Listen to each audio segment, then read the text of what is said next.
그럼 오늘은 이분과 이야기 나눠볼게요. 오늘은 썬투자 송범선 실장과 함께합니다. 네, 실장님 안녕하세요. 안녕하세요. 네, 마감 상황 바로 짚어주시죠. 네, 시장이 계속해서 좋습니다. 나스닥이 3거래일 연속 상승을 나타나면서 굉장히 좋은 흐름이고 트럼프의 행보가 좀 완화되는 분위기죠. 그래서 파월 의장에 대한 공격적인 부분도 점점 완화되기 때문에 이런 점들이 긴장감에 좀 다운되는 그런 시점으로 보실 수 있겠고요. 중국에 대한 견제도 예전만큼 더 심해지지는 않고 있다라는 측면이 있어요. 그래서 여기서 뭐 관세를 더 올리기도 좀 그렇고 이제 관세를 올리는 점은 어느 정도 좀 지금 끝나가는 그런 시기가 아닌가 싶습니다. 그리고 대화에 대한 메시지도 좀 어느 정도 내비쳤기 때문에 이런 점들이 좋고 기술주들 중심으로 지금 수급이 좀 들어오고 있습니다. 그리고 전반적으로 오늘 같은 경우는 실적 시즌, 실적 발표가 많이 나왔어요. 정말 많은 종목들이 나왔기 때문에 이런 점들에 따라서 등락이 좀 심했다. 이렇게 좀 볼 수 있겠고요. 대부분 지금 화면에 보시다시피 풀밭이다. 파란색으로 풀밭을 그리고 있습니다. 그래서 초록색으로 대부분 기술주들의 강세가 좀 나왔다. 이런 점에 따라서 지금 뭐 다우도 그렇고 나스닥도 그렇고 다들 좀 긍정적인 기조로 올라가고 있고 다우 같은 경우는 또 다시 뭐 4만 포인트 다시 넘어서 가지고 역시나 또 미국 증시가 다시 살아나고 있음을 전통적으로 좀 증명하고 있다. 이렇게 좀 해석을 하겠습니다. 네, 전반적으로 미증시의 상승, 이제부터 정말 본격적이지 않을까라고 기대할 수 있는 하루였습니다. 어제에 이어서 상승 탄력 이어가주고 있는데요. 오늘 저녁에도 흐름 기대해 보도록 할게요. 그럼 특징주 바로 한번 넘어가 볼까요? 우리가 좀 면밀히 살펴봐야 할 기업 알고 계실 것 같습니다. 인텔과 알파벳 실적 발표가 있었는데요.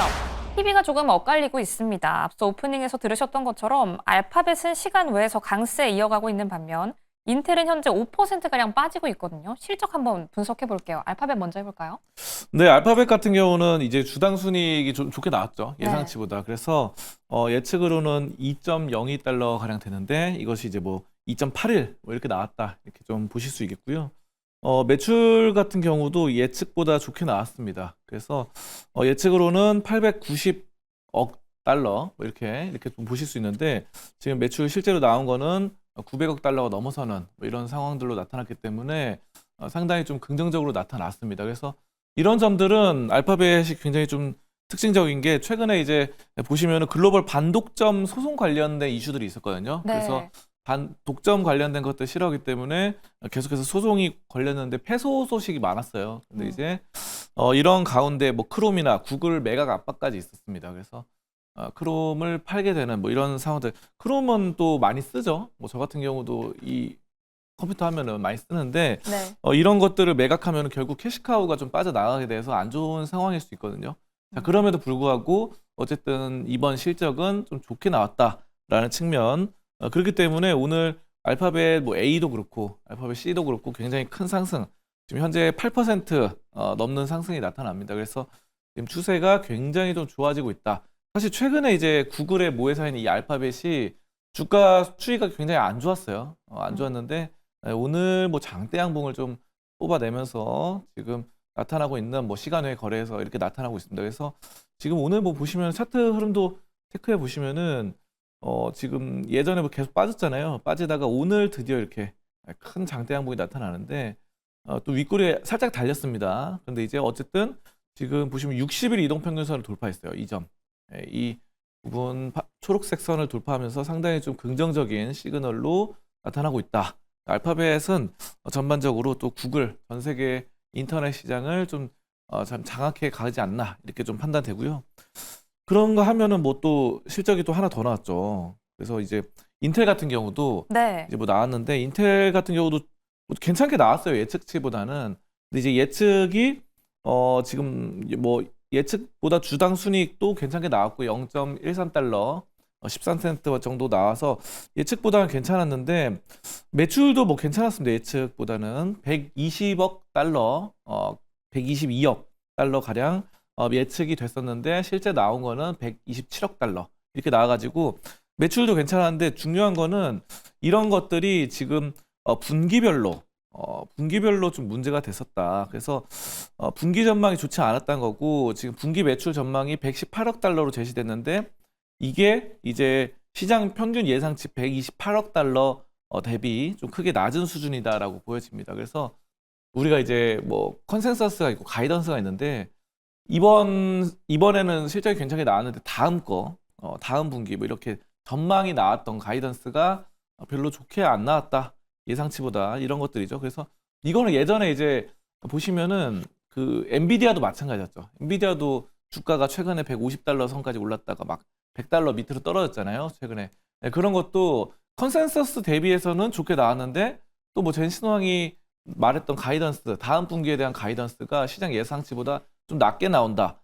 성장성이 약간 꺾이는 거 아니야? 약간 이런 느낌으로 좀 많이 떨어졌던 그런 게 있죠. 그래서 이런 점들이 따라서 좀 실망감이 나오고, 근데 이거는 뭐 어쩔 수 없는 것 같아요. 왜냐면은 기업 오너나 경영자 입장에서는 있는 그대로 솔직하게 말해야지, 이거를 주가를 일부러 띄우기 위해서 가이던스를 다음 분기 거를 일부러 높게 잡고 이렇게 하는 것보다는 차라리 지금 주가가 어느 정도 조정을 받고 다음 분기 때 뭐 이렇게 좀 실제로 가이던스 제시한 것보다 더 잘하면 또 그때 주가가 다시 올라갈 수 있거든요. 그러니까 우리가 이제 그런 점들 좀 단기적인 시각보다는 좀 크게 길게 보면은 또 이런 부분들도 솔직하게 말을 하고 거짓 없이 투명하게 밝히면서 하는 것도 괜찮은 것 같고, 인텔 같은 경우도 이제 여러 가지 뭐 매각이라던가 공장 부지가 있잖아요. 네. 이 미국에. 근데 이제 중국에 있는 뭐 많은 회사들 이런 데가 좀 탐을 내고 있죠.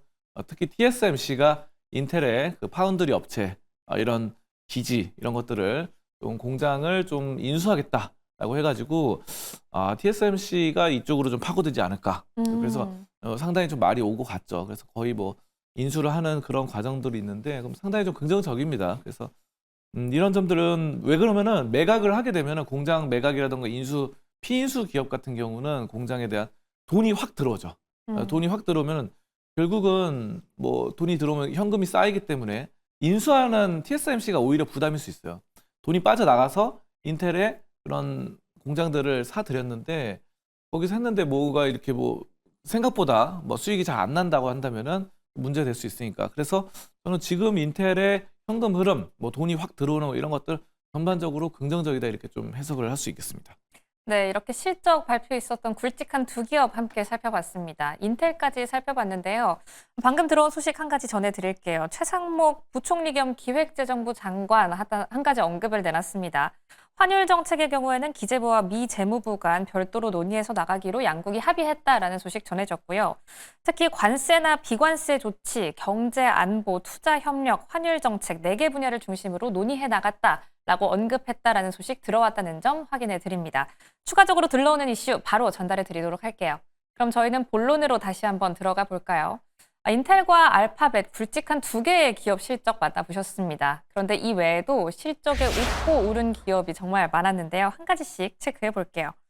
먼저 램리서치 실적 발표가 있었습니다. 정규장에서는 큰 폭으로 올랐는데 지금 시간외에서는 좀 눌리고 있거든요. 어떻게 나왔나요? 네, 그렇죠. 이거 램리서치도 굉장히 좀 좋게 나왔어요. 네. 좋게 나와가지고 이 회사 같은 경우는 이제 웨이퍼, 이 동그란 거 있죠. 반도체 동그란 판을 장비 제조 만든다 이렇게 보시면 되고요. 근데 이제 괜찮게 실적이 나왔습니다. EPS 이게 이제 예상치로는 1.01달러 주당 이렇게 나왔는데, 이것보다 실제 나온 거는 EPS는 1.04달러 가량 나와서 주당 순이익이 괜찮게 나왔다라는 시점이고요. 매출도 뭐 그렇게 괜찮게 나왔던 이런 시점입니다. 그래서 결국은 반도체 시장이 좀 다시 살아날 가능성, 아까 인텔도 결국은 반도체 관련된 것들 하고 있고, 그렇기 때문에 이 램리서치의 이 웨이퍼 시장이 결국 웨이퍼가 이제 동그란 판 위에다가 이렇게 회로를 긋고 이렇게 네. 만드는 거거든요, 여기다가. 그래서 여기 이 점이 상당히 좀 긍정적이고, 뭐 D램이라던가 아니면 비휘발성 메모리 이런 것들 제품들 만드는 뭐 메모리 파운더 이런 것들 좀 보신다고 한다면은 파운드리 괜찮게 좀 흘러가고 있다, 램리서치가. 그래서 향후에 이제 반도체 시장에서 어느 정도 좀 살아날 수 있는 그런 기조가 좀 나타난다라는 점이죠. 그래서 최근에 이제 아까 인텔도 마찬가지고 주가가 좀 많이 눌렸거든요, 반도체 기업들. 그래서 램리서치가 어느 정도 좀 다시 물꼬를 틀 수 있는 그런 모습으로 나타나고, 지금 오늘 좀 보시면은 현재 플러스 5% 가량 이렇게 나타나는데요. 괜찮은 흐름입니다, 이 정도면. 그래서 오늘 뭐 20일 이동평균선을 돌파해 나가는 상황이기 때문에 추세의 반전 흐름에서도 좀 양호한 흐름이기 때문에 저는 전반적으로 이게 이제 지금 뭐 이런 기업들도 살아나고 또 엔비디아, AI 반도체 이쪽도 살아나고 하면서 전 세계 글로벌 반도체 기업들이 좀 좋아질 것이다 이렇게 좀 판단하고 있습니다. 네, 반도체 기업들의 반등 다시 한번 기대해 보도록 하겠습니다. 램리서치의 경우 실적이 정말 괜찮게 나왔다라고 언급을 해주셨는데 이 외에 좀 실적 때문에 울었던 기업들도 있잖아요. 워낙에 트럼프 대통령의 관세 관련 언급이 좀 이어지고 있어서 불확실성이 크기 때문에 가이던스를 못 내놓는다거나 그 앞으로의 계획을 짜지 못한 기업들이 참 많은 것 같습니다. 램리서치에 이어서는 펩시코 한번 확인을 해볼 텐데요. 정규장에서도 한 6% 빠졌는데 시간에서도 현재 4%가량 빠지고 있어요. 네, 그렇죠. 지금 좀 많이 하락을 했는데, 근데 이제 저는 예상보다 그러니까 실적 하회했는데 예상치보다 많이 떨어진 건 아니다라고 판단하고요. 이 주당 순이익이 시장 예상치가 1.49달러인데요.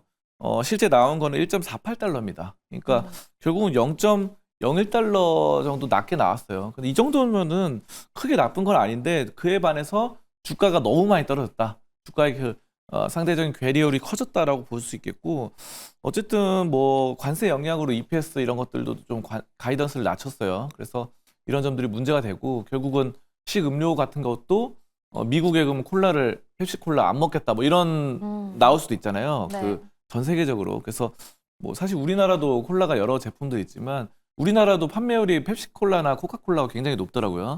우리나라 자체적으로도. 그래서 근데 이제 우리나라는 괜찮은데 아직까지는 근데 유럽 같은 경우 반미 운동이 너무 심해져 가지고 콜라 같은 경우도 유럽에 있는 그 자체적으로 만든 콜라 이런 것들 먹어야 되는데 이런 운동들이 나오거든요. 자, 그래 가지고 이런 점들이 좀 가이던스가 낮춰졌다라는 점인데 근데 이제 펩시코가 이제 펩시콜라 외에도 뭐 도리토스라던가 아니면 치토스 뭐 이런 브랜드를 운영하고 있어요. 다들 네. 많이 뭐 드셔보셨을 텐데 과자 이런 것들. 그래서 다양한 식음료들을 하고 있기 때문에 저는 뭐 긍정적으로 이제 전 세계적으로 지금 널리 대중적으로 되고 있기 때문에 이런 점들은 또 트럼프 대통령이 또 관세를 점점 완화하면서 좀 사그라들지 않을까. 저는 오히려 이런 식음료 기업이 이렇게 크게 떨어졌다는 거는 정말 매수에 좋은 기회다라고 생각해요. 왜냐하면은 주당 순이익이 0.01달러밖에 예상치보다 안 낮았는데 주가는 뭐 엄청나게 빠졌거든요. 그래서 저는 오히려 이런 기회를 좀 진짜 차트상 보면은 많이 떨어졌습니다. 펩시코도. 그래서 결국은 이제 이런 것들은 제가 예전부터 좀 말씀드렸던 건데 이 인류에서 인플레이션은 숙명이다 뭐 이런 말을 제가 여러 번 말했는데요. 네. 운명적으로 이제 이런 식음료, 뭐 마실 것, 뭐 과자 이런 것들 올라갑니다, 가격이. 그래서 인플레이션으로 올라가면은 결국은 회사가 마진을 더 챙겨요. 그러니까 뭐 만약에 더 챙기죠, 퍼센트상. 그래서 네. 예전에 1달러 남을 거 2달러 남게 되고 이렇게 되기 때문에 결국은 우리나라도 그렇고 미국도 그렇고 다들 저는 이렇게 좀 많이 빠지는 건 좀 과도하다라고 생각하고 앞으로의 반등이 더 기대된다 이렇게 좀 보겠습니다. 네, 저희 컵라면 가격 같은 경우를 예시로 들면서 말씀을 네. 해주셨는데 900원이던 게 뭐 1,300원이 됐다. 장기적으로 보면 인플레이션을 어쩔 수 없다라고 말씀을 해주신 적이 있어요. 그만큼 식음료 이만큼 떨어졌으면 매수 기회다라고 말씀해 주셨습니다. 그럼 이렇게 펩시코 실적과 관련해서 매수 기회 잡아봤는데 이제 실장님이 생각하시는 공략주 또 있다면 궁금합니다. 오늘 밤엔 어떤 종목 노려볼까요? 저는 오늘 서비스 나우 이 종목을 좀 가져왔는데요. 클라우드 서비스 기업입니다. 근데 이제 이 기업도 역시나 또 실적 발표를 했어요. 오늘은 뭐 대부분 실적 발표 너무 많이 해가지고 네. 실적 발표한 기업들만 다들 말씀드리는 건데 어쨌든 오늘 이 종목을 딱 보시면은 엄청나게 오늘 굉장히 많이 올랐습니다. 그래서 15%가량 상승이 나타났고 굉장히 실적이 괜찮게 나왔어요. 그래서 가이던스 상향 조정 이런 점들이 긍정적이었고 전년 동기 대비 뭐 매출 같은 경우도 19%나 증가를 했습니다. 그래서 매출이 19% 증가하면 진짜 많이 증가한 거예요, 여러분들. 왜냐하면은 여러분들 GDP 상승률 막 이런 거 아실 거예요. GDP 성장률 이런 거 보시면은 네. 뭐 보통 2%, 3%, 4% 이렇습니다. 그러니까 이게 왜냐면 국가 성장률이거든요. 네. 국가에 있는 모든 기업과 국가 전체의 성장률이 2%에서 4% 되는 건데 이게 매출이 한 기업이 19% 성장하면은 국가의 성장률보다 한 5배 이상 더 많이 성장을 한 것이기 때문에 저는 뭐 이런 굉장히 클라우드 서비스로 잘 되고 있는 상황이고요.